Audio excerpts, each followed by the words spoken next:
So, you ever wonder why your top sales guy, yeah, the one who can close a deal with a handshake, keeps missing follow ups and letting deals slip through the cracks? Here's the thing, it's not because they're lazy or disorganized. It's because expecting them to juggle admin, note taking, and scheduling is like asking a roofer to weld his own shingles. And trust me, this one mistake is quietly costing roofing companies six, sometimes seven figures every single year.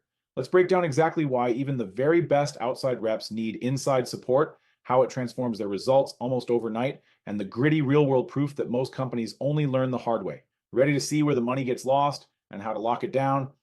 Let's go. One big problem that we saw in the industry was the salespeople were not spending all their time actually selling. There's a lot of other stuff that they were doing, like managing jobs, commercial estimating. They would spend time in driving. They'd be doing sit downs with customers before and after the job. There'd be meetings. Like they weren't getting a lot of their time to actually be selling. And I thought, well, what makes a great outside sales rep? Like what makes them great at their job? If you're doing a great job at sales, it means you're winning about 1 in 3. So if you go out to 3 houses and do 3 pitches in front of 3 homeowners and you get 1 sale, you're doing pretty good. If it's 1 in 4, you're average. If it's 1 in 5, you're below average. But there's no such thing as a 100% close rate. You're failing more often than you're succeeding. Let's turn that around a bit. What if the accountant got 1 out of 3 of the paychecks right every pay period? They'd be fired. What if a doctor was only able to help 1 of 3 clients or 1 of 3 patients? They would cry themselves to sleep at night with guilt. Yet as salespeople, we're like, that's good. I fail 2 for every time I succeed, and that's good. If you were 50%, you wouldn't barely get through high school, but you'd be one of the greatest roof salespeople ever if you had a 50% close rate for an extended period of time. That is an incredibly high failure rate for someone who makes as much money as a salesperson can. So one of the traits that make a great salesperson is that you emotionally invest into your prospects. You go there and you give them your best pitch, your best proposal, your best presentation. You get rejection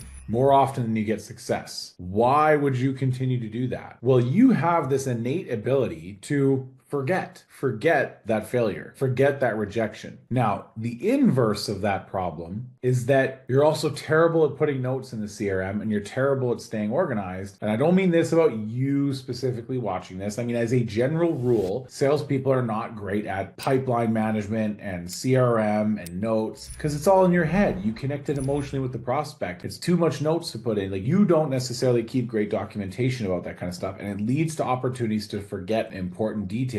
And anybody who's been responsible for producing the work of a salesperson has seen firsthand how salespeople forget to mention the porch in the back, or they were going to paint that windowsill at the top, or whatever. These little details, that things that come up in your conversation. So we had to solve that problem. So then what does an outside sales rep still do? They drive to their appointments. They use a Rivy or a field service management to process, to create an Uber-like experience. They follow the inspection process to the letter to set up the sale and build a foundation of a great production experience through the pictures that they take, setting of expectations with the customers, and they communicate with inside sales after their appointment. They do a post-inspection debrief after every single appointment. And what this allows us to do is focus on closing deals. I have to ask you a question. Is it possible or probable that if you had a guy or girl in a chair working 8 hours a day to skillfully follow up on your appointments, a clone of yourself? Skillfully means as good as you at follow-up. If they were doing that 8 hours a day with a shared incentive to close deals, would you make more money? Is it possible or is it probable? I've had numerous examples, but the example I like to share the most is one of our customers last year. He had an outside sales rep, sold like 2.8 million or something like that. At the end of the year, the outside sales rep looked at all the sales he had and then multiplied it by 2% to think of all the money he didn't get. And then he said, I don't want this inside sales rep anymore. Look at how much money I gave them. We went in and showed that outside sales rep, here's the time where your inside sales rep spent 18 minutes on the phone with Joe Biden's cousin, some 82-year-old man that needed 18 minutes to figure out how to sign a sumo quote. Here's a lead that came in at 6:45 in the morning before you even got out of bed that she was already responding to and booking an appointment. Here's how you got on 4 appointments per day. And while you were at that appointment is when that Joe Biden-like dude called in asking for the 18 minutes of help on the quote, but you were on a roof when that guy phoned. Because here's the company cam picture you took at that exact time. Nope,